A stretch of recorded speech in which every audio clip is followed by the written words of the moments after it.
Eu nunca imaginei que um dia eu ia sentar e contar isso em voz alta. Mesmo agora, enquanto eu falo, parece que eu tô contando a história de outra pessoa, não a minha. Mas é minha. Eu vivi cada detalhe. Eu senti cada dor. E por mais estranho que pareça, se hoje eu consigo falar disso sem desmoronar, é porque tudo o que aconteceu me mudou de um jeito que eu nunca consegui voltar a ser quem eu era antes. Meu nome é Ana Paula. Eu tenho 35 anos e por muito tempo eu achei que tinha uma vida normal. Pelo menos normal o suficiente para eu não desconfiar de nada. Eu era casada há 9 anos com o Ricardo. A gente se conheceu quando eu tinha 22 e ele 27.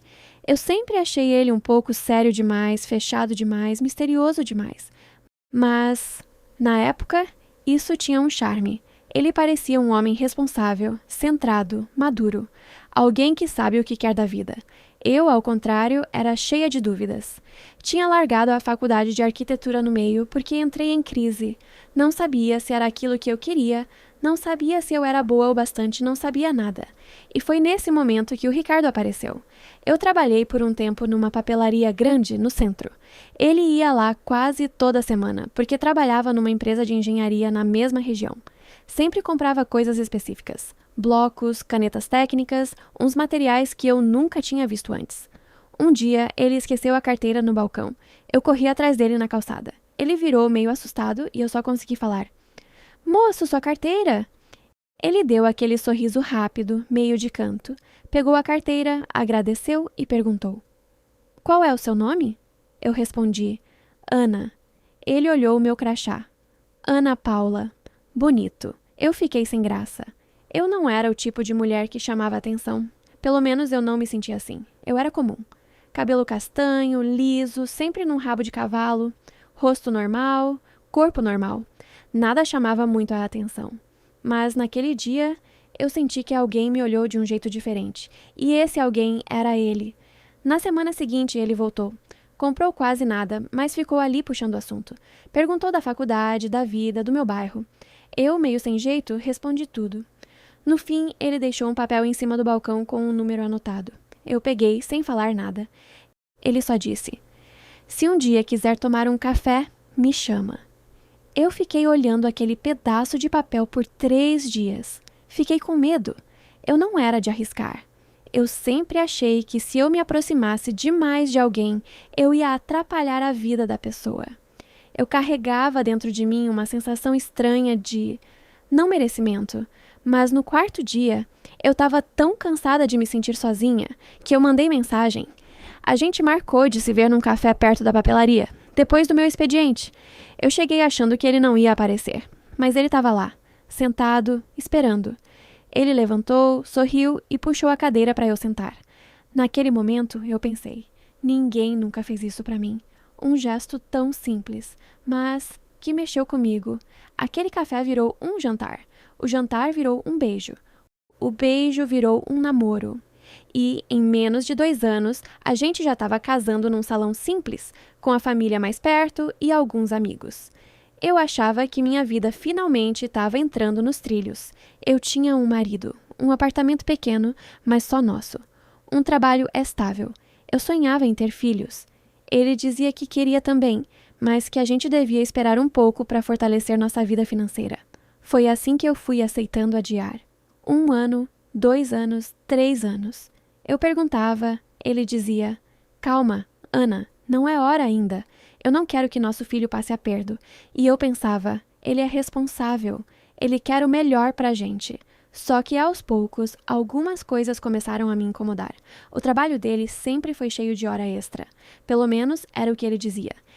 Ele dizia que a empresa estava exigindo muito, que tinham poucos engenheiros, que ele era referência, que todo mundo contava com ele. No começo, eu me sentia até orgulhosa. Meu marido era importante. Meu marido era responsável. Meu marido era esforçado. Mas, com o tempo, essas horas extras começaram a se multiplicar. E a presença dele na nossa vida começou a diminuir.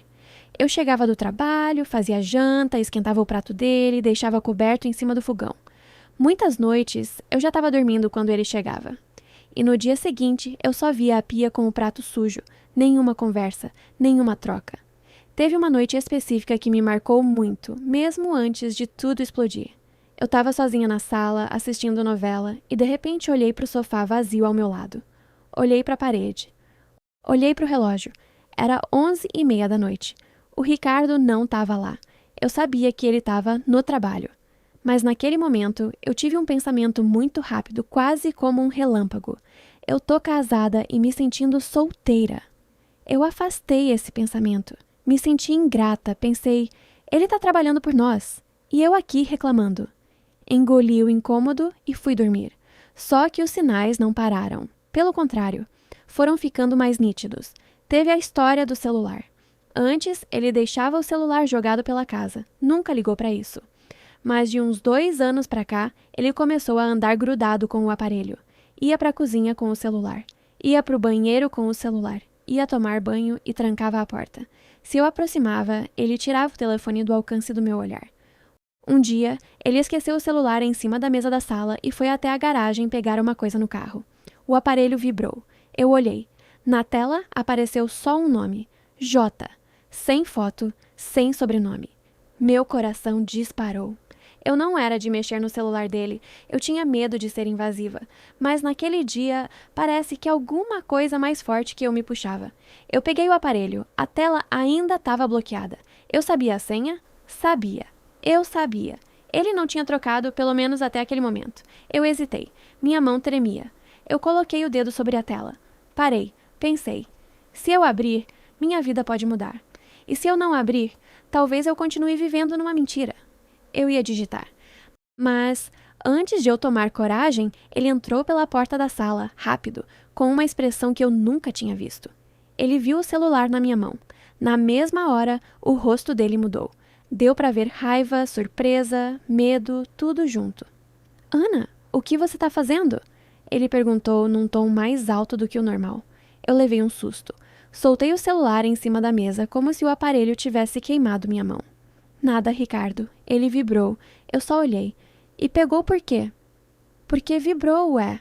Eu ia te chamar, mas você entrou. Ele pegou o celular tão rápido que quase derrubou. Apertou a tela, viu alguma coisa, respirou fundo e falou. Eu trabalho com coisa importante, Ana. Você sabe. Tem coisa confidencial? Não pega meu celular assim. Aquilo me machucou mais do que eu estava disposta a admitir. Eu falei, sentindo um nó na garganta. Eu não ia mexer. Eu só peguei porque vibrou. Você tá exagerando. Ele me olhou, passou a mão no rosto e abaixou o tom. Tá, desculpa. Eu tô estressado. O trabalho tá me deixando maluco. Ele veio, me deu um beijo rápido na testa e foi pro quarto. Eu fiquei sozinha na sala, a televisão ligada, mas eu não conseguia prestar atenção em nada. Só ficava repetindo mentalmente. Por que ele ficou tão nervoso? Por que tanto medo de eu ver uma mensagem? Naquela noite, eu demorei muito para dormir. Fiquei ouvindo o chuveiro ligado, imaginando ele no banho, com o celular em cima da pia, protegido, guardado como se fosse um segredo vivo. Eu tentava afastar os pensamentos ruins. Eu pensava, eu não posso ser paranoica. Eu não posso ser aquela mulher ciumenta que destrói o casamento por causa de fantasia. Só que, ao mesmo tempo, algo dentro de mim já sabia. Eu só não estava pronta para ver. Os meses foram passando. As horas extras continuaram. Os segredos também. Teve um episódio com o carro. O Ricardo sempre deixava o carro estacionado na nossa vaga do prédio, no mesmo lugar, na mesma posição. Eu nem ligava muito, mas eu reparava sem querer. Era hábito. Um dia, eu cheguei mais cedo do trabalho, porque uma colega passou mal e resolveram liberar a equipe. Eu subi para o apartamento, deixei minhas coisas, troquei de roupa e desci de novo para buscar um documento que eu tinha esquecido no carro da minha amiga. Quando eu passei pela nossa vaga, o carro dele não estava lá. Eu estranhei. Ele tinha dito que naquele dia ia trabalhar até tarde, e sempre que ele ficava muito tempo fora, ele ia direto do trabalho para casa. Não era comum ele passar em outro lugar antes. Eu tentei justificar, pensei, deve ter ido abastecer, deve ter ido na mãe dele, deve ter tido algum imprevisto. Só que o problema foi no dia seguinte. Quando eu fui pegar um saco de compras no porta-malas do carro, eu senti um cheiro forte, um perfume doce, intenso, diferente do meu. Eu não uso perfume tão marcante. O cheiro era outro. E, além disso, no banco de trás tinha um fio de cabelo longo, bem mais claro que o meu. Eu peguei aquele fio de cabelo entre os dedos e meu coração deu um salto. Era uma prova muito concreta. Era algo que eu não conseguia ignorar. Voltei para o apartamento em silêncio. Ele estava no banho. O celular dele dessa vez estava em cima da cama. Eu parei na porta do quarto. Olhei para o aparelho. Olhei para o banheiro. Eu ouvi a água caindo, o barulho do chuveiro, a respiração dele. Eu sabia que eu tinha poucos minutos se eu quisesse fazer alguma coisa. Minhas mãos ficaram frias, mas eu fui. Peguei o celular, digitei a senha. Abriu. Eu não sei explicar exatamente o que eu senti naquele momento. Era tipo uma mistura de vertigem com enjoo. Eu sabia que eu estava atravessando uma linha invisível. Daquela linha em diante, eu não ia poder dizer que estava tudo bem. Eu não ia poder mais me enganar. A primeira coisa que eu fiz foi abrir o aplicativo de mensagens. O contato J estava lá. Não era só J, era Júlia. Só que quando eu cliquei, eu levei um choque ainda maior. Porque não eram só mensagens recentes. Tinha conversa de anos. Eu comecei a rolar para cima, desesperada. Mensagens de bom dia, amor, chega cedo hoje, por favor. As crianças estão com saudade de você. Meu coração gelou. As crianças? Eu parei. Meu dedo tremia tanto que eu quase derrubei o celular. Eu voltei para as mensagens mais recentes. Eu li. Hoje o Lucas perguntou por que você não dorme aqui todo dia. Eu não sou obrigada a ficar inventando desculpa para você. Debaixo, a resposta do Ricardo. Eu já te expliquei, Júlia. Não dá para largar tudo de uma vez. Tem a Ana, tem o apartamento. As coisas não são simples assim. Eu senti o chão sumir. Eu li meu nome. Meu nome estava ali no meio da conversa com outra mulher. E o jeito que ele falava, como se eu fosse um problema. Uma pedra no caminho. Continuei descendo. Mais mensagens. Você prometeu que esse ano a gente ia oficializar. Eu não vou viver de migalha para sempre, Ricardo. As crianças precisam do pai. Eu também. Eu tô resolvendo, Ju. Eu sei que eu tô devendo isso para vocês. Só me dá mais um tempo. Mais um tempo. Quantos tempos ele pediu para ela? Quantos adiamentos eu aceitei sem saber? Eu comecei a suar frio. Minha visão embaçou. Eu senti que ia desmaiar. No meio disso, o chuveiro desligou. Eu ouvi o barulho do vidro do box. Ouvi ele pegar a toalha. Eu sabia que eu tinha segundos. Eu não conseguia largar o celular. Eu queria ler mais. Eu queria ter certeza absoluta do que eu já sabia. Eu queria ver o tamanho da minha própria humilhação. Abri uma foto. Era ele num parque sentado num banco. Uma criança de uns 6 anos no colo. Outra criança menor, devia ter uns 3, abraçada na perna dele. Ele sorria. Um sorriso que eu não via fazia muito tempo. Um sorriso inteiro. Debaixo da foto, a mensagem da Júlia. Eles amam você. Eu não posso continuar escondendo essa família.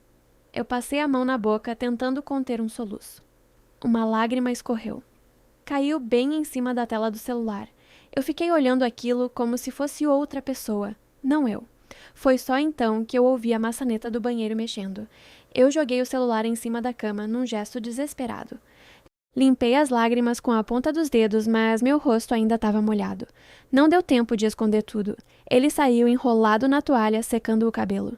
Quando me viu ali, no canto do quarto, parada com a expressão vazia, na mesma hora, ele entendeu. Os olhos dele foram direto para o celular. Depois voltaram para mim. A respiração dele mudou. Ana... Eu levantei a mão, pedindo silêncio. Eu não sabia o que falar. Minhas palavras tinham sumido. Eu só conseguia olhar para ele, para o homem que eu achava que conhecia, para o homem com quem eu dormia todas as noites, para o homem que naquele momento era quase um estranho. A primeira coisa que saiu da minha boca foi uma pergunta simples, mas que cortou meu peito. Quantos anos? Ele franziu a testa. O quê? Quantos anos você mente para mim? Ele ficou em silêncio. Aquele silêncio foi uma facada. Ana, não é assim? Quantos anos, Ricardo? Eu repeti num tom mais alto. Quantos anos você tem outra família? Eu usei essa palavra mesmo. Família, porque era isso que eu tinha visto na foto. Não eram duas pessoas aleatórias. Eram crianças. Eram filhos. Ele abaixou o olhar. Respirou fundo. Aperta o celular na mão, como se aquilo fosse um escudo, e falou: 7. Eu levei um impacto físico. Foi como se alguém tivesse me dado um soco no estômago. 7 anos? Ele assentiu, sem coragem de olhar nos meus olhos. Naquela hora, alguma coisa dentro de mim quebrou de um jeito que nunca mais voltou pro lugar. Então, eu falei com a voz falhando. Quando a gente estava fazendo 3 anos de casado, você estava tendo um filho com outra mulher? Ele fechou os olhos. Uma lágrima escorreu. Ele tentou se aproximar. Ana, deixa eu explicar. Eu recuei. Não encosta em mim. Eu mesma me assustei com a firmeza do meu tom. Eu nunca tinha falado com ele daquele jeito. Na minha cabeça, as imagens começaram a se misturar. As horas extras, os finais de semana que ele dizia que precisava ir para a empresa para resolver coisa urgente, os feriados que ele dizia que ia visitar a mãe, os adiamentos do nosso sonho de ter filho. Tudo fez sentido. Um sentido cruel. Ele estava construindo uma vida comigo e outra vida com ela ao mesmo tempo. E eu, sem saber, era só uma parte da agenda dele. Eu me sentei na beira da cama porque minhas pernas já não aguentavam me sustentar. Quem é ela? Perguntei, tentando manter a voz firme. E quem são as crianças? Ele demorou alguns segundos, mas respondeu. O nome dela é Júlia. A gente se conheceu antes de eu te conhecer. Eu pisquei, confusa. Antes? Sim. Eu e a Júlia tivemos um envolvimento quando eu ainda morava na outra cidade. A gente terminou. Eu me mudei pra cá. Depois de um tempo, conheci você. Aí, 1 ano depois que eu já estava com você, ela apareceu de novo, grávida. Eu levei a mão à boca. Meu coração batia tão forte que eu conseguia ouvir no meu próprio ouvido. Grávida de você? Ele assentiu. Eu não sabia, Ana. Ela não tinha me contado antes. Quando ela me achou de novo, falou que o filho era meu. Eu fui fazer exame. Era. Eu me desesperei. Eu já estava com você, a gente já estava preparando o casamento. Eu fiquei dividido. Eu não queria te perder. Eu não queria abandonar meu filho. Eu sentia uma mistura de raiva e pena. E essa pena me irritava ainda mais, porque eu não queria sentir empatia por ele naquele momento. Mas uma parte de mim entendia que ninguém entra numa situação assim achando que vai dar certo. Ele foi covarde. Foi. Mas eu conseguia enxergar a bagunça emocional que ele devia ter vivido. Não justificava, mas explicava. E você escolheu mentir pra mim. Eu falei, tentando organizar o caos na minha cabeça. Eu achei que ia dar um jeito. Ele respondeu com a voz embargada. Achei que ia conseguir sustentar as duas coisas até encontrar uma saída. Só que, quando o menino nasceu, eu me apaixonei por ele. Depois veio a segunda gravidez. E aí, virou essa bola de neve. Eu falei quase sem voz. Você tem 2 filhos com ela? Tenho. O Lucas e a Sofia. Os nomes ecoaram dentro de mim. Lucas, Sofia. Nomes que eu sempre gostei. Nomes que eu considerei usar, se um dia tivesse filho. Eu comecei a chorar, sem conseguir controlar. Você podia ter me escolhido. Eu falei entre soluços. Você podia ter terminado comigo lá atrás. Podia ter sido verdadeiro. Eu ia sofrer sim, mas eu ia seguir minha vida. Só que você me amarrou numa mentira. Você me tirou a chance de escolher se eu queria viver isso ou não. Ele se aproximou mais um pouco. Eu te amo, Ana. Não fala isso. Eu disse, levantando a mão de novo. Não fala que me ama. Quem ama não faz isso. Quem ama não mantém 2 vidas escondidas. Quem ama não me transforma na outra. Porque é isso que eu sou, né? Eu achei que ela fosse a outra. Mas eu também sou. Ele fez que não com a cabeça, desesperado. Não fala isso, você é minha esposa. Esposa enganada? Eu completei. Você tá com ela há quanto tempo, de forma contínua? Ele secou o rosto. Desde a gravidez, eu ajudo com as crianças. Passo alguns finais de semana lá, dou dinheiro, tento estar presente. E você mente pra mim o quê? Eu falei com um riso irônico. Que tá fazendo hora extra? Ele abaixou a cabeça. Muitas vezes sim, foi estranho, porque por um segundo eu senti como se eu estivesse fora do meu próprio corpo, assistindo a cena de longe. Como se fosse uma série, e eu era só a personagem traída. Aqui todo mundo tem pena, aqui todo mundo julga, aqui todo mundo usa como exemplo do que pode acontecer. Ele tentou tocar na minha mão, eu puxei. Sai do quarto, Ricardo. Ana, eu quero ficar sozinha. Ele hesitou. mas acabou saindo. Fechou a porta devagar. Assim que eu ouvi o clique da porta, eu desmoronei. Eu me joguei na cama e chorei. Chorei de um jeito que eu nunca tinha chorado na vida. Essa frase parece exagerada, mas é verdade. Eu chorava e sentia minha garganta queimar. Tive vontade de gritar, mas me segurei. Eu abraçava meu próprio corpo como se eu tentasse me proteger. A imagem da foto não saía da minha cabeça. Ele com as crianças no colo. Um sorriso que eu não via fazia anos. Foi nessa hora que uma sensação horrível me invadiu. Talvez ele fosse mais feliz lá do que comigo. Esse pensamento me destruiu por dentro. No dia seguinte, eu acordei com os olhos inchados, a cabeça pesada e uma dor no peito que parecia física. Eu sentei na cama, olhei para o lado. Ele não estava ali. O travesseiro dele estava arrumado, como se ninguém tivesse dormido. Levantei, meio zonza, e fui até a cozinha. Ele estava sentado à mesa, com uma xícara de café na mão, o semblante abatido. Parecia que não tinha dormido também. Ele me olhou, tentando achar alguma brecha no meu rosto. Ana, a gente precisa conversar. Eu respirei fundo. Eu não queria. Mas eu sabia que aquela conversa era inevitável. Me sentei de frente para ele, sem tocar no café que ele tinha deixado para mim. Você vai fazer o quê? Perguntei direto. Vai continuar levando as duas vidas? Vai escolher? Vai jogar isso nas minhas costas? Ele ficou em silêncio por alguns segundos. Olhou para a xícara como se estivesse procurando respostas ali. Eu não quero te perder, ele começou. Eu não quero perder nossas lembranças, nossa história, tudo o que a gente construiu. Mas eu também não quero abandonar meus filhos. Eu errei muito, eu sei. Eu fui covarde. Eu devia ter sido sincero lá atrás. Só que agora... Não é só sobre mim. Não é só sobre você. Tem crianças envolvidas.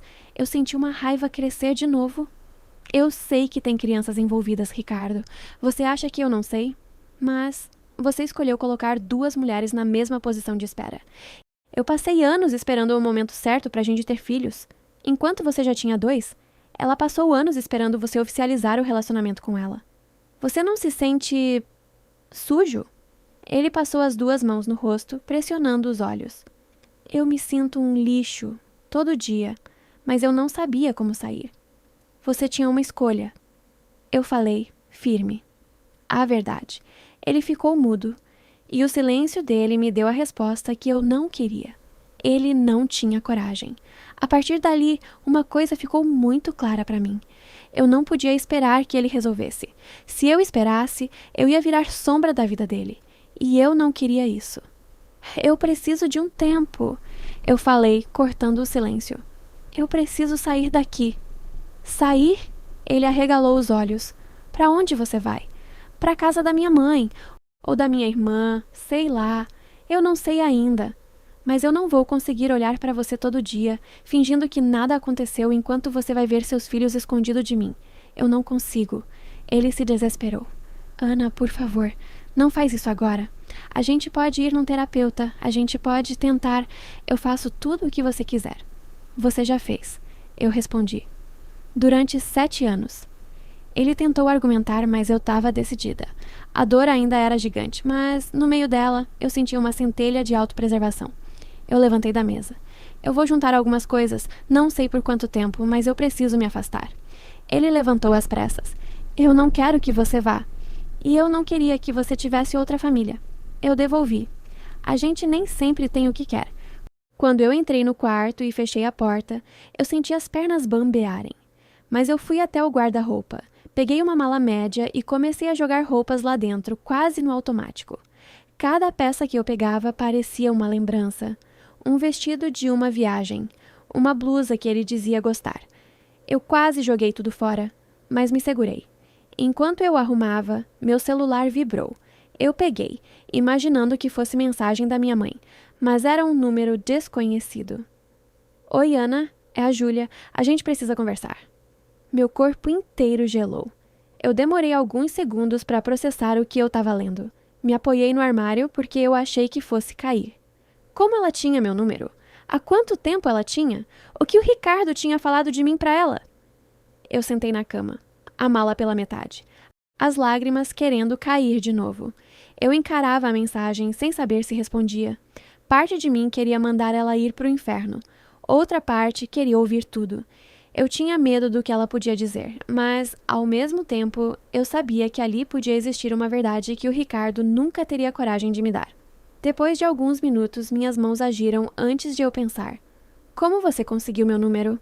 Ela respondeu quase na hora. Eu pedi para o Ricardo, ele não queria dar, mas depois de ontem, ele não tinha mais como esconder. Eu imagino que você tenha visto tudo. Eu senti uma pontada no peito. Sim, vi. Ele só confirmou. Demorou uns 2 minutos até ela mandar outra mensagem.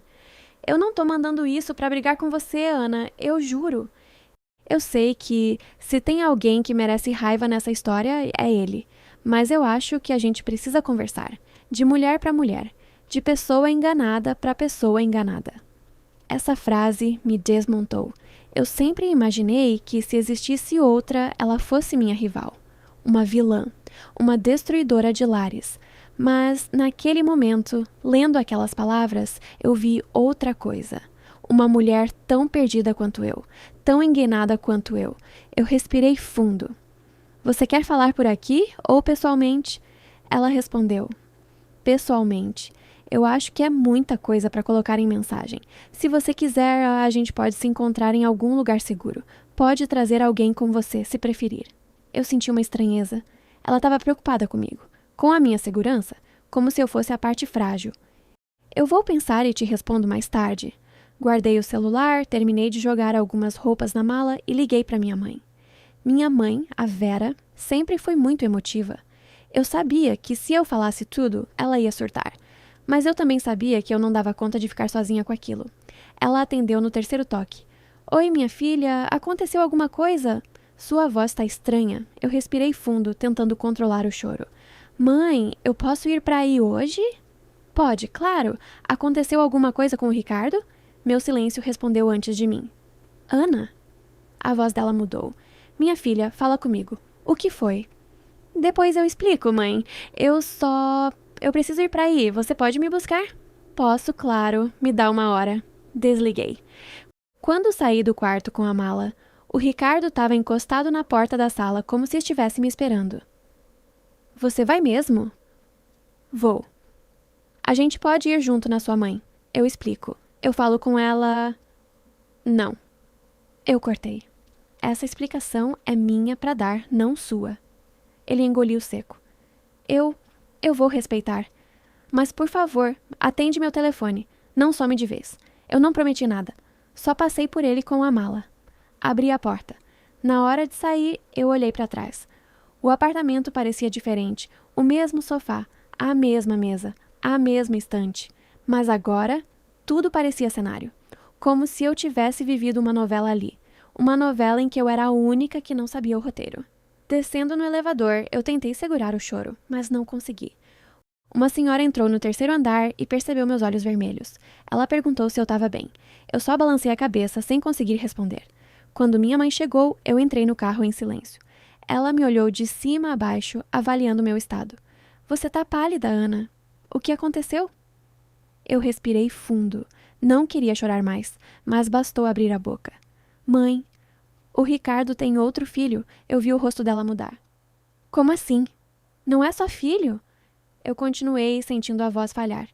Ele tem outra família. 2 filhos, uma mulher com quem ele se relaciona há 7 anos. O silêncio dentro do carro foi tão pesado que eu quase podia tocar. Minha mãe segurou o volante com força. Os olhos dela marejaram. Esse desgraçado! Ela murmurou. Minha filha! Minha filha! Ela encostou o carro perto da praça antes de seguir.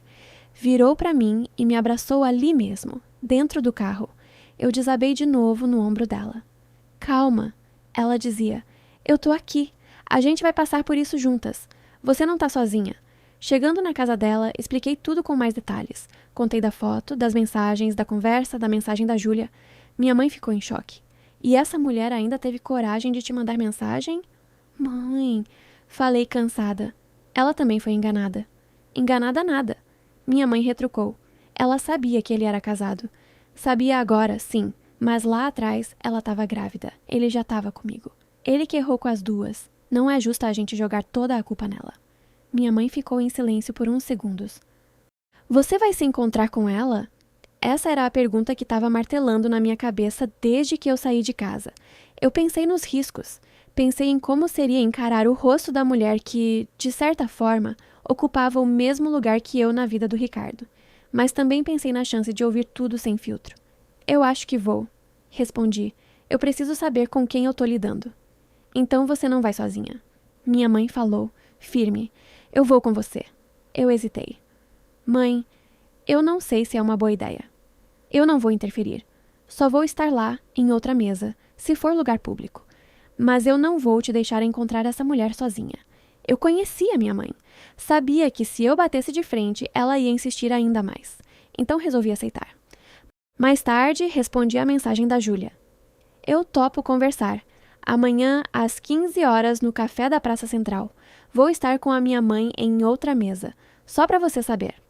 Ela respondeu. Tudo bem. Eu entendo. Estarei lá. Naquela noite, eu quase não dormi. Cada vez que fechava os olhos, eu imaginava a cena do encontro. Imaginava o rosto dela.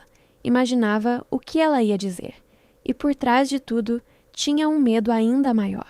Descobrir que o Ricardo amava ela mais do que a mim. Que ele era outra pessoa com ela. Que comigo, talvez, ele só vivesse um papel. No dia seguinte, eu vesti uma roupa simples. Calça jeans, blusa branca, um casaco leve. Olhei no espelho por alguns segundos. Eu parecia cansada. Olheiras fundas, rosto abatido. Eu não posso deixar que vejam só a mulher destruída. Pensei, eu não queria causar pena. Eu não queria parecer fraca, mesmo estando. Passei um pouco de maquiagem só para dar uma enganada em mim mesma. Prendi o cabelo num rabo de cavalo baixo. Minha mãe apareceu na porta do quarto. Tá pronta? Tô. No caminho, a gente quase não conversou. Cada uma mergulhada nos próprios pensamentos. Quando chegamos na praça, o café estava meio cheio. Dia de semana, meio da tarde. Movimento moderado. Eu entrei, olhei ao redor tentando adivinhar quem era a Júlia. Não demorei muito. Ela estava numa mesa no canto, perto da janela. Cabelo castanho claro, mais clara que eu, uns olhos grandes, expressão tensa. Devia ter uns 32, 33 anos. Tava com uma blusa azul escura e calça social. Parecia ter vindo direto do trabalho. Quando nossos olhares se cruzaram, eu senti meu estômago revirar. Ela levantou devagar. Eu também. A gente se aproximou uma da outra como se estivesse pisando em terreno minado. De perto, ela parecia ainda mais humana. Nem vilã, nem santa. Só mulher. Ana? Ela perguntou com a voz suave. Júlia. A gente se encarou por alguns segundos, sem saber como começar. Foi ela quem deu o primeiro passo.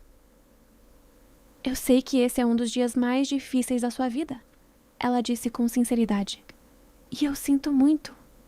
De verdade, eu queria que essa conversa não precisasse existir.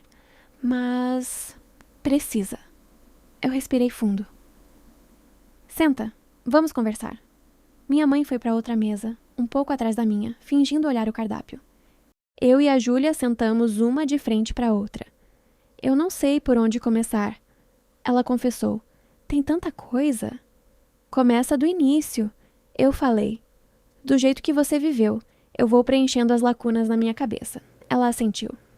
Eu conheci o Ricardo há uns 12 anos numa obra que eu estava acompanhando como estagiária. Ele já era engenheiro formado.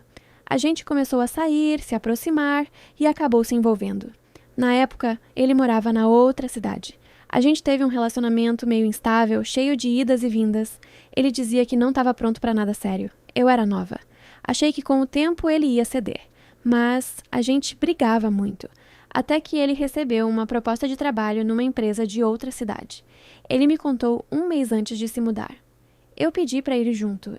Ele disse que não era uma boa ideia. Eu, ouvindo, imaginava ele naquela época, antes de mim, antes de tudo. Ele foi embora? Ela continuou. E eu fiquei. A gente ainda se falava de vez em quando, por mensagem, mas cada vez menos. Um dia, ele parou de responder. Eu entendi que tinha acabado. Sofri, óbvio, mas segui minha vida. Voltei a estudar, consegui um emprego fixo. Até que, um tempo depois, eu descobri que estava grávida. Eu segurei a respiração. De quanto tempo? Na época, de uns 2 meses. Eu fiz as contas. Só podia ser dele. Eu fiquei desesperada. Pensei em não contar nada. Pensei em criar o filho sozinha. Mas eu também pensei no direito da criança. Então, depois de muito tempo, fui atrás dele. E ele já estava comigo. Eu completei, amargo. Ela me olhou com pena. Eu não sabia disso naquele momento. Quando eu procurei, ele atendeu sem muito entusiasmo, mas atendeu. Marcamos de nos encontrar. Eu falei da gravidez. Ele ficou branco. Disse que precisava de um tempo para pensar. Eu não forcei nada. Só falei que, independente da posição dele, eu ia ter o bebê. E quando ele te falou de mim? Ela respirou profundamente. Na segunda conversa. Ele me ligou, marcou outro encontro e disse que estava se relacionando com uma pessoa seria. Que estava planejando um futuro com essa pessoa. Que não era só uma ficada, que era algo que ele estava construindo. Eu confesso que na hora senti raiva. Eu pensei, ele foi embora, largou tudo, arrumou outra, enquanto eu tô aqui grávida. Mas ao mesmo tempo, eu senti culpa de entrar no meio. Ele disse que não queria te machucar, que não sabia o que fazer. Ofereceu dinheiro, eu recusei na hora. Falei que não queria ser mantida escondida. E depois? Depois, eu fui respirar. Ele sumiu por uns dias. Depois me procurou de novo. Pediu pra gente fazer exame de DNA quando o bebê nascesse. Eu aceitei. Nesse meio tempo, ele casou com você. Eu senti o sangue ferver. Você sabia que ele ia casar? Ela me olhou com sinceridade. Eu sabia que ele tinha planos de casar. Eu não sabia a data. Ele não falava muito. Eu estava mais focada na gravidez. Pra ser honesta, uma parte de mim queria que não fosse dele, porque aí eu não ia precisar lidar com nada disso. Ela continuou. Quando o Lucas nasceu, a gente fez o exame. Deu positivo. Ele é o pai. Eu lembro do dia em que o resultado chegou. Eu estava com o bebê no colo. Ele entrou na sala, pegou o papel, leu e começou a chorar. Eu nunca tinha visto ele chorar daquele jeito. Ele repetia. Eu estraguei tudo. Eu estraguei tudo. Eu engoli a seco. Estragou mesmo. Eu sei. Ela concordou. Depois daquele dia, ele começou a ir lá de vez em quando. Levava fralda, leite, passava algumas horas com o Lucas. Ele sempre dizia a mesma coisa. Eu não vou abandonar meu filho, mas eu também não posso largar minha esposa assim do nada. Ela não merece isso. Ele te defendia, sabe? Ele não falava de você como se fosse um peso. Pelo menos não no começo. Essa frase me pegou de surpresa. Ele me defendia? Defendia. Ele dizia que você era uma mulher boa, que tinha largado a faculdade, mas que era inteligente, que trabalhava muito, que era correta, e que ele tinha medo de te destruir se contasse a verdade. Ele morria de medo de você descobrir tudo, mas continuou fazendo. Eu rebati. Sim. Ela concordou. Isso não muda. Ele seguiu alimentando as duas vidas. Eu mesma tentei colocar limites. Várias vezes falei. Você decide.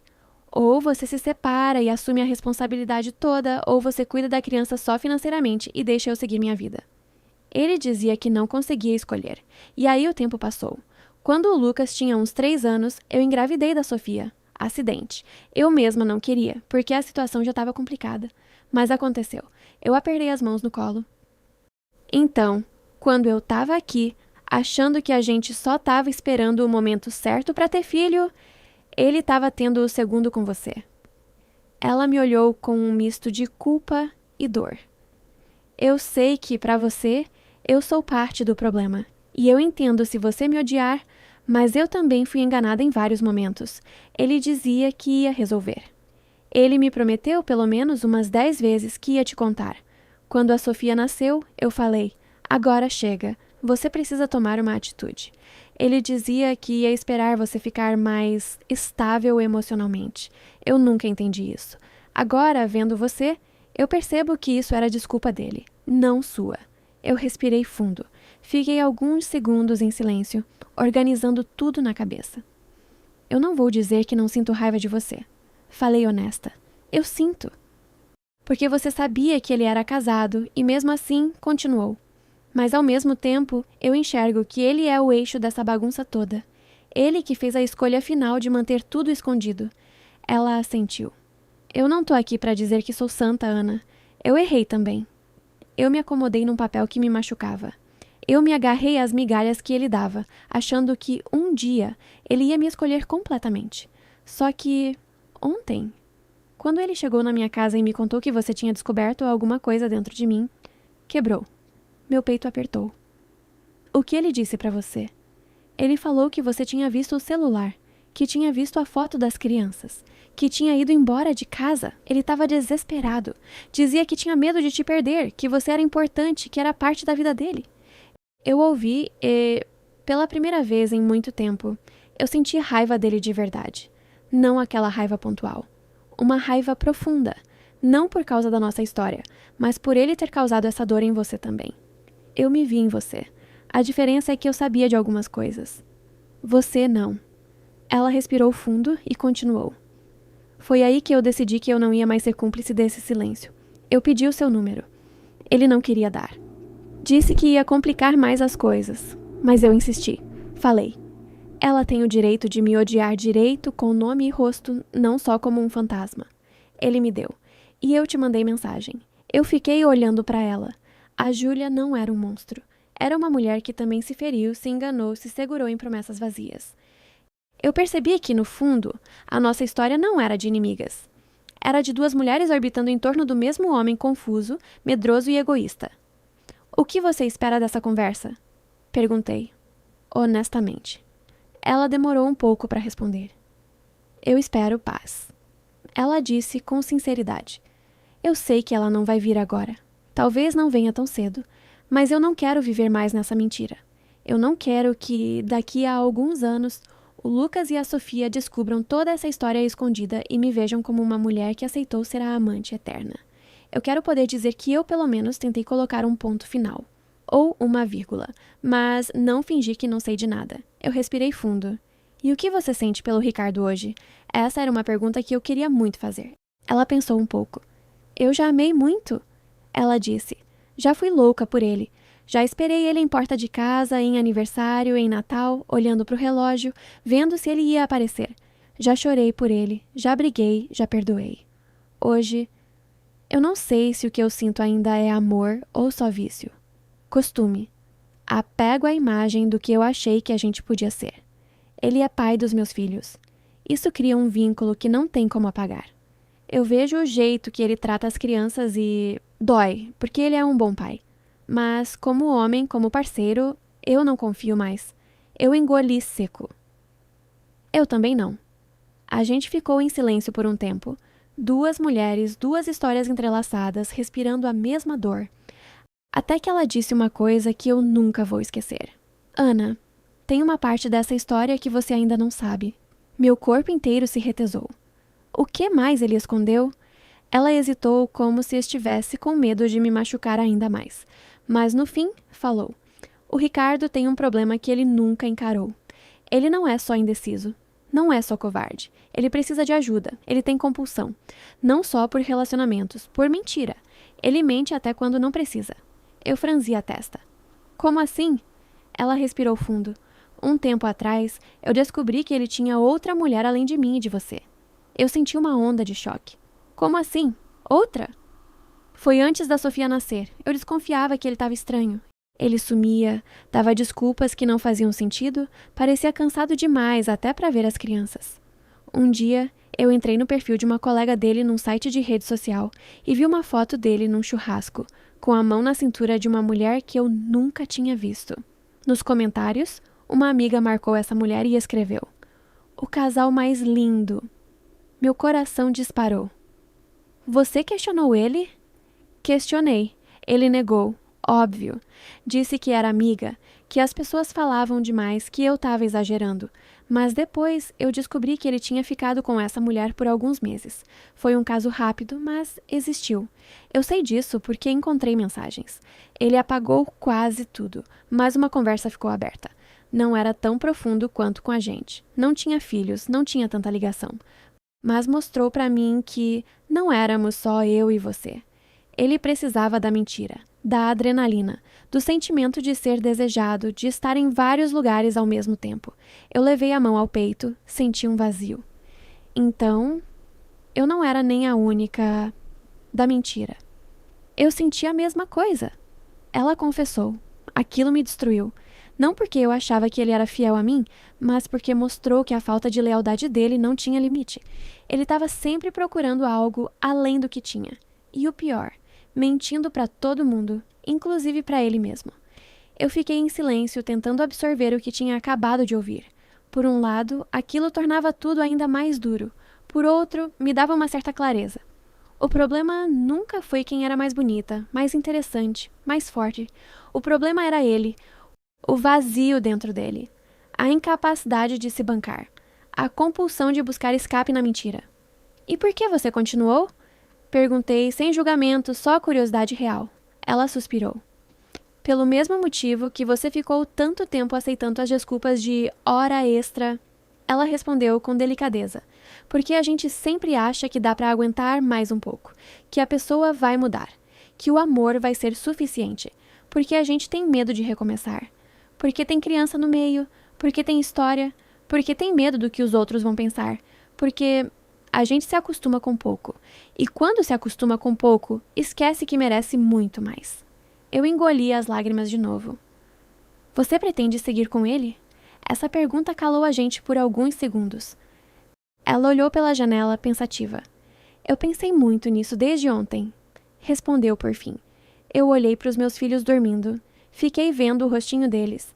Tão inocentes. Eles não têm culpa de nada. E eu pensei, eu quero que a minha filha cresça achando que isso é normal? Que homem pode mentir, esconder, enganar, e a mulher tem que bancar porque é assim mesmo. Eu quero que meu filho cresça achando que tá tudo bem fazer isso? Ela sacudiu a cabeça. Eu não quero. Eu não posso. Eu acho que... Eu cheguei no meu limite. Eu tô cansada. Cansada de ser opção, de ser segredo, cansada de meio termo, cansada de esperar decisões que nunca vêm. Eu não sei exatamente como vai ser. Eu tenho medo, claro, mas eu acho que eu vou terminar. De verdade. Dessa vez, de verdade. As palavras dela ecoaram dentro de mim. Era como se, de repente, alguém tivesse acendido uma luz no meio do meu caos. Eu me vi nela, daqui a alguns anos, se eu aceitasse ficar. Me vi cansada, amargando promessas não cumpridas, olhando para o relógio em datas importantes, me esperando em vão. Eu não queria ser essa mulher. E você, Ana? Ela perguntou. O que você pretende fazer? Essa era a pergunta que eu vinha evitando responder para mim mesma. Mas ali, encarando a Júlia, eu percebi que eu não podia mais adiar. Eu respirei fundo. Eu também tô cansada. Admiti. Eu me sinto enganada, usada, descartável. Mesmo ele falando que me ama, que não quer me perder, eu sinto que, se eu continuar, eu vou passar o resto da vida desconfiando. Cada mensagem, cada saída, cada atraso... Eu não vou ter paz e eu não quero mais viver sem paz. Ela assentiu com compaixão. Eu entendo. Eu acho que... Continuei com a voz trêmula. Eu também preciso me separar. Não agora, no meio desse turbilhão. Mas em breve. Eu preciso colocar as coisas em ordem, conversar com um advogado, organizar meus sentimentos. Mas no fundo, eu sei que meu casamento já acabou. Ele acabou quando ele escolheu construir outra vida sem me contar. Eu só demorei para ver. A Júlia olhou para mim com os olhos cheios de lágrimas. Eu queria poder te abraçar. Ela disse meio sem jeito. Eu já estava tão fragilizada que não resisti. Inclinei o corpo para frente e abracei ela. Foi um abraço estranho. Não era o abraço de amigas. Não era de inimigas. Era o abraço de duas sobreviventes do mesmo naufrágio. A gente ficou ali por alguns segundos. Eu podia sentir o coração dela batendo acelerado, igual o meu. Quando nos afastamos, eu vi minha mãe na outra mesa, enxugando discretamente uma lágrima. Eu sabia que aquele cenário devia ser surreal para ela também. Eu e a Júlia terminamos o café. Antes de ir embora, ela disse: Ana, independente do que acontecer a partir de agora, eu quero que você saiba que eu não quero ser sua inimiga. Eu não quero disputar nada com você. Eu não quero esse homem como prêmio de guerra. Eu só quero ficar em paz com meus filhos. Se um dia você precisar conversar, desabafar e não tiver com quem, pode me mandar mensagem. Só se você quiser, claro. Eu pensei por uns segundos e respondi: eu não sei se eu consigo agora. É muita coisa. Mas eu agradeço. De verdade. Ela sorriu triste. Se cuida. Você também. Ela saiu do café. Eu fiquei alguns minutos parada, olhando para o nada. Minha mãe veio até mim. E aí? Ela perguntou com cuidado. Como você tá? Eu respirei fundo. Destruída, mas lúcida, ela segurou minha mão. Você não merece isso, mas você vai sair mais forte. Naquele dia, eu voltei para casa da minha mãe com uma certeza. Eu não ia ser mais coadjuvante da minha própria vida. As semanas seguintes foram um caos. O Ricardo me ligava todos os dias. Mandava mensagem, mandava áudio, dizia que me amava, que eu era o amor da vida dele, que ele estava disposto a mudar, que ia fazer terapia, que ia ser transparente, que queria uma chance de reconstruir. Eu ouvia alguns áudios, ignorava outros. Cada vez que eu ouvia a voz dele, meu peito doía. Parte de mim ainda amava. Outra parte queria distância. Um dia, ele apareceu na casa da minha mãe sem avisar. Minha mãe foi quem abriu a porta. O que você está fazendo aqui? Ela perguntou seca. Eu preciso falar com a Ana, dona Vera. Por favor. Ela hesitou, mas acabou deixando ele entrar, depois de me perguntar se eu queria ver ele. Eu pensei em mandar ele ir embora, mas uma parte de mim sabia que fugir eternamente não ia resolver. Ele entrou na sala, magro, olheiras, barba por fazer. Parecia que o peso das escolhas finalmente tinha caído em cima dele. Ana, ele começou com a voz trêmula. Senta. Eu disse, fria. Ele se sentou no sofá, de frente para mim. Minha mãe ficou na cozinha, mas eu sabia que ela estava ouvindo. Eu fui covarde, ele disse direto. Eu podia começar essa conversa tentando me justificar, falando da minha infância, do meu pai ausente, de como eu sempre tive medo de abandonar alguém. Mas no fim, a verdade é simples. Eu fui covarde. Eu quis tudo ao mesmo tempo e não tive coragem de bancar as consequências. Eu olhei para ele, esperando algo que eu não sabia o que era. Eu comecei terapia essa semana. Ele continuou. A Júlia tinha razão. Você também. Eu tenho um problema com mentira. Com necessidade de me sentir importante e necessário em vários lugares. Eu não percebia isso claramente. Agora, eu tô começando a ver. A psicóloga foi muito dura comigo. Diz que eu preciso, antes de tudo, aceitar que eu não vou consertar tudo, que eu vou perder coisas que eu já perdi. Ele me olhou nos olhos. Eu sei que talvez eu já tenha perdido você, que não importa o que eu faça, essa traição nunca vai desaparecer da nossa história. Eu não tô aqui pra te pedir pra ficar comigo a qualquer custo. Seria egoísmo. Eu tô aqui pra assumir diante de você a minha responsabilidade. E pra dizer que, se você quiser se separar, eu aceito. Eu não vou mais implorar pra você engolir tudo em nome de um casamento. Eu vou respeitar. Meu peito apertou. E com a Júlia? Perguntei. Eu tive uma conversa séria com ela também. Ele respondeu. Ela me disse coisas que eu precisei ouvir. Que eu não sou vítima de nada. Que eu não sou criança. Que eu fiz escolhas. Ela também falou que não quer mais viver assim. Que por enquanto quer manter a relação comigo como pai das crianças, mas não como parceiro. Pelo menos não por agora. Ela tá cansada. E eu não posso culpar. Ele suspirou. Então, eu tô oficialmente sozinho. Pelo menos, em teoria. Eu olhei nos olhos dele e pela primeira vez desde que tudo aconteceu, eu senti uma coisa nova. Pena. Mas não aquela pena que traz vontade de voltar. Era uma pena distante, observadora. Pena de ver alguém que destruiu a própria vida com as próprias mãos e só agora começava a entender.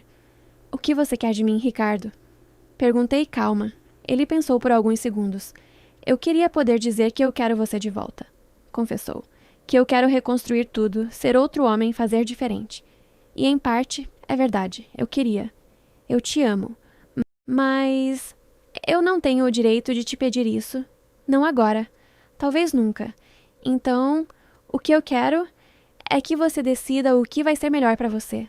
Não para mim. Se, dentro disso, existir um espaço para eu tentar ser uma pessoa melhor e, quem sabe, lá na frente, a gente ter algum tipo de relação, seja de amizade, seja o que for, eu vou agradecer. Mas eu não posso mais colocar meu desejo acima da sua dor. Aquilo me surpreendeu. Eu esperava manipulação, chantagem emocional, mas ele parecia, pela primeira vez, minimamente consciente do estrago. Eu respirei fundo. Pensei em tudo o que eu tinha vivido com ele, as coisas boas, que não foram poucas, os momentos de carinho, de parceria, as viagens simples, os planos. E pensei também em tudo o que eu não sabia que tinha vivido. As ausências cheias de motivo escondido.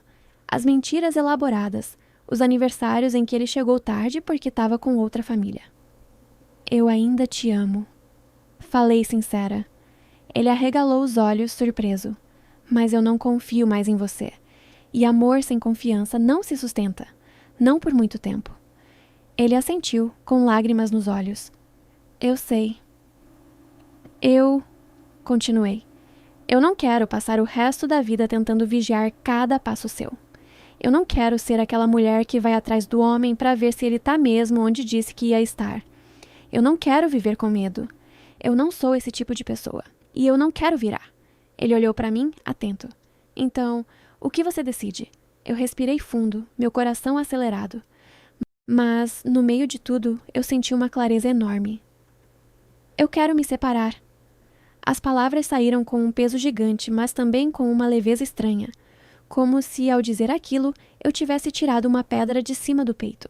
Ele fechou os olhos. Uma lágrima escorreu.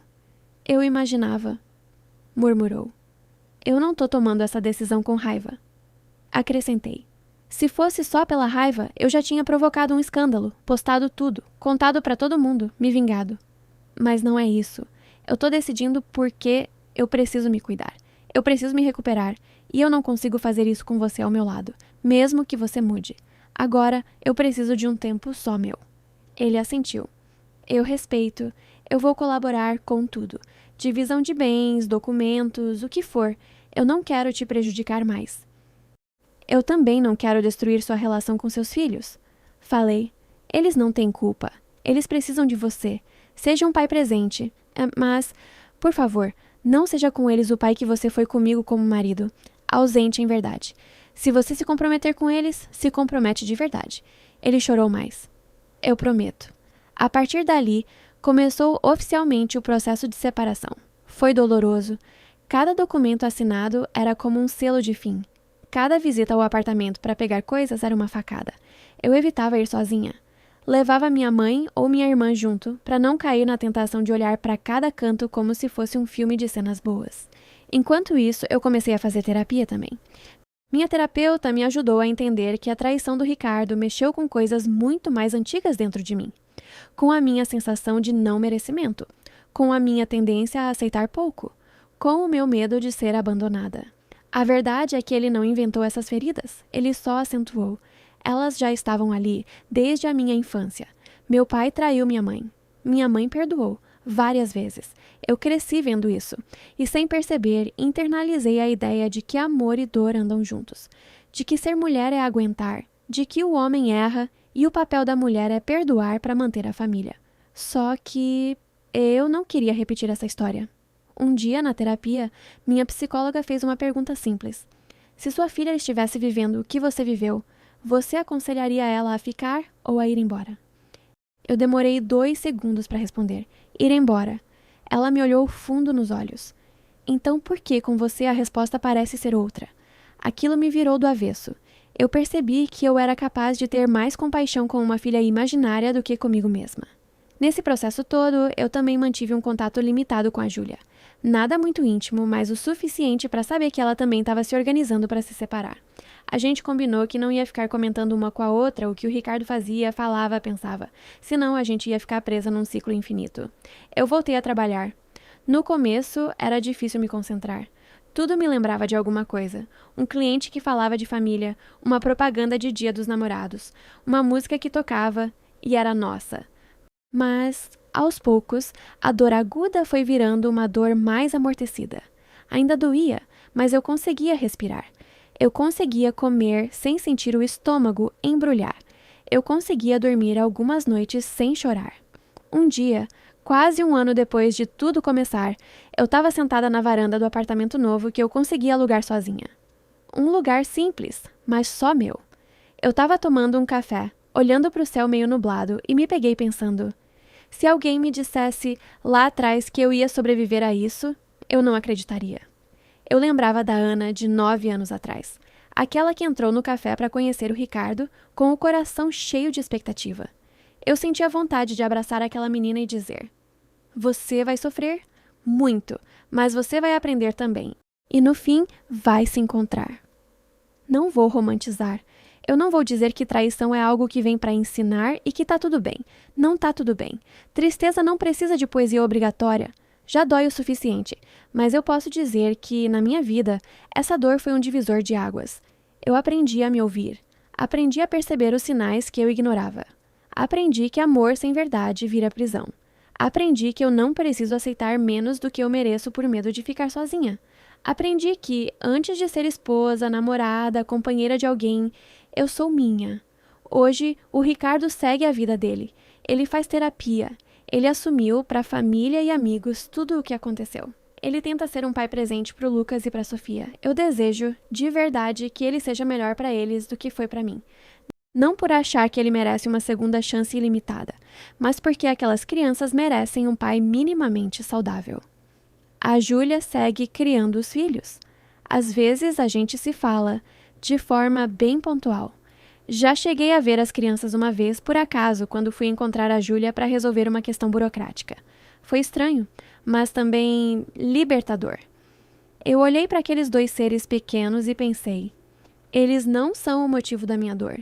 Eles são vítimas dela tanto quanto eu. Não temos uma amizade de novela. Não saímos para tomar café toda semana. Mas existe entre nós um respeito silencioso, uma espécie de aliança involuntária. A gente sabe que caminhou pelo mesmo deserto. Isso cria um reconhecimento. E eu tô aprendendo a refazer minha vida. Voltei a estudar. Resolvi retomar a faculdade de arquitetura, aquela que eu larguei anos atrás. No começo, me senti velha demais. Olhei em volta e vi pessoas mais novas, com 20 e poucos anos, empolgadas, cheias de energia. Mas depois eu percebi que isso não importa. Cada um tem seu tempo. E o meu, por algum motivo, era esse. Comecei a sair mais com minhas amigas. Conheci pessoas novas, recebi algumas cantadas. No início, eu rejeitava todas por medo, por cansaço, por incredulidade. Eu achava que todos os homens iam fazer a mesma coisa. Generalizava. Mas, com o tempo, fui percebendo que não é assim.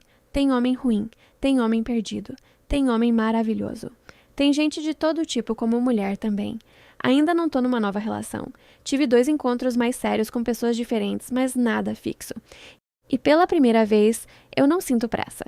Não sinto desespero. Não sinto que preciso de alguém para validar minha existência. Eu sinto medo ainda, às vezes. Quando alguém some por alguns dias, por exemplo, meu cérebro ainda acende um alerta. Tá mentindo! Mas agora eu consigo respirar e conversar. Consigo observar meu próprio movimento. Consigo dizer: calma, Hannah, isso é memória de dor. Não é fato.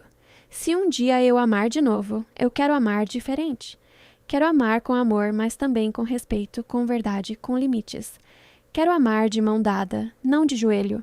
Quero estar do lado de alguém que me olhe como igual. Que não ache que eu sou forte por aguentar tudo, mas que me ajude a não precisar aguentar. Se eu tô contando essa história hoje, é porque eu sei que tem muita mulher vivendo algo parecido. Talvez não exatamente igual, talvez o marido não tenha outra família inteira escondida, mas talvez minta, traia, silencie, faça ela se sentir louca por desconfiar. Eu não tô aqui para dizer o que você tem que fazer. Cada história é uma história.